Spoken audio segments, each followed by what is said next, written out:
right, welcome back to MikeNormanEconomics.com.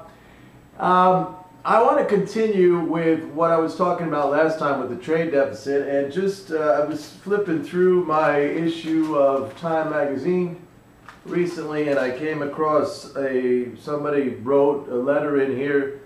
Says this. It's about, believe it or not, it's about Peter Schiff. Apparently there was a column or an article in Time recently.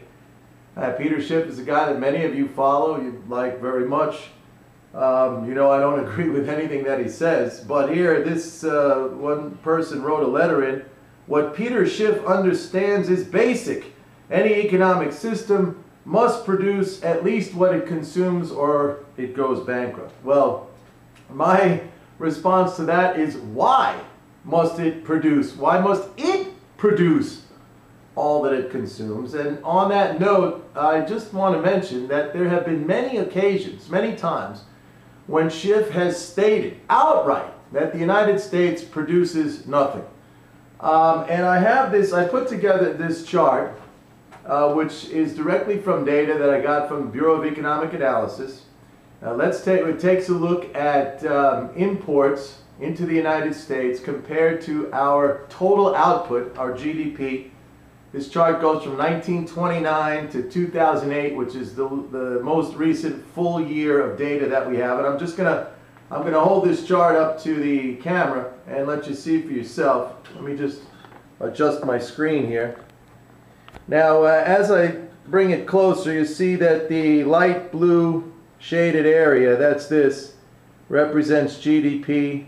The purple area here are imports. This goes back to 1929. I don't know if you can see that.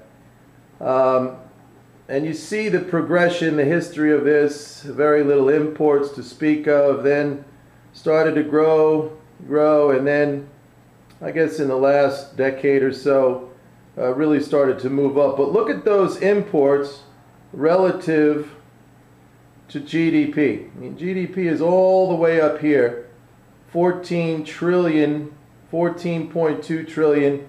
GDP and imports, we're talking about 2.5 trillion. So the ratio there, 17.7% of what we bring in is from foreign nations. 17, we'll just round it off to 18%, which means that 82% of everything that we consume is made right here in the United States. But the bigger question is, why must we make it here?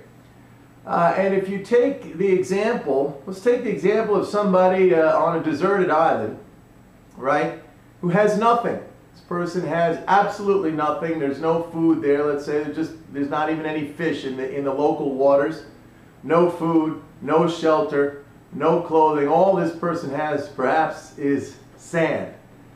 But let's just assume that there is a nation out there, some nation, that desires this sand and is willing to trade for it. I don't know, maybe the reason is maybe it's you know, has a lot of floods and they need, maybe, you know, they need sandbags. Whatever reason, there is a relationship that can be established there where the one nation wants the sand and is willing to trade for it. But the only way to get the sand is to exchange things, and in the case of this relationship, the nation that wants the sand manufactures things. It produces, just so happens to produce food and clothing, and it builds homes and huts and supplies electric power. It exchanges those goods, that product, that output, in exchange for the sand. And this relationship is perfectly a stable relationship. No country in this example has anything particularly over the other country. Now when you look at if we could take this analogy or this example and move it to the United States and let's say China, where China produces many of the goods that we consume here in the United States. Home furnishings, electronics, textiles, clothing, lots of things, you know, television sets. China has to have a desire when you think about it, because those are real goods. Those are goods that can be used and consumed by the Chinese people themselves. I mean, they still need clothing, they need electronics, they need television sets, they need all the things that we do. So what is the motive, what is the incentive to produce these finished goods and then send them outside of your nation so that some other people have the benefit of it? China must want something in return. And they do. And what they want in return is they want to acquire the financial assets. They want to save in the financial assets of the United States. And you know, it's interesting that I use the sand example, because many of you, when you probably heard me say, well, all they have is sand, you're thinking, well, sand is worthless. And many of you who follow a guy like Schiff also look at the US dollar and think, well, maybe it's not worthless, but perhaps it is going there. It's not backed by anything. Precisely. It is not backed by anything. There is no gold standard anymore. The Chinese can't come here with a dollar bill and say, you know, we'd like to exchange this dollar for an equivalent amount of gold. Look, this is just paper currency, non-convertible, all right? But what they can do with this is like kind of like a store credit. You know, those stores where you shop in, they don't give you a refund, but you can have a store credit.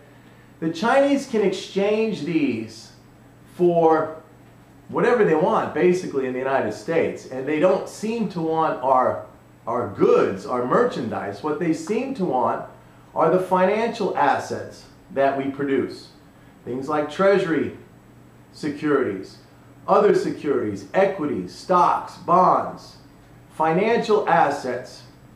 The desire of the Chinese to accumulate the financial assets, the dollar-based financial assets of this nation, necessitates that they sell us something in order to acquire this medium of exchange. Because they can't take this anywhere else.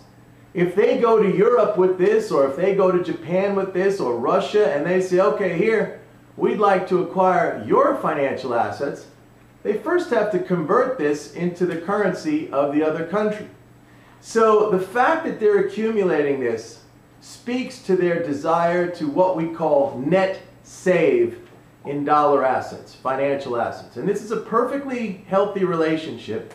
And every single dollar of goods that we consume from China equals, to the penny, by definition, every single dollar that the Chinese have accumulated and then exchanged for financial assets of the United States. There's a balance there. That's why they call it the balance of payments.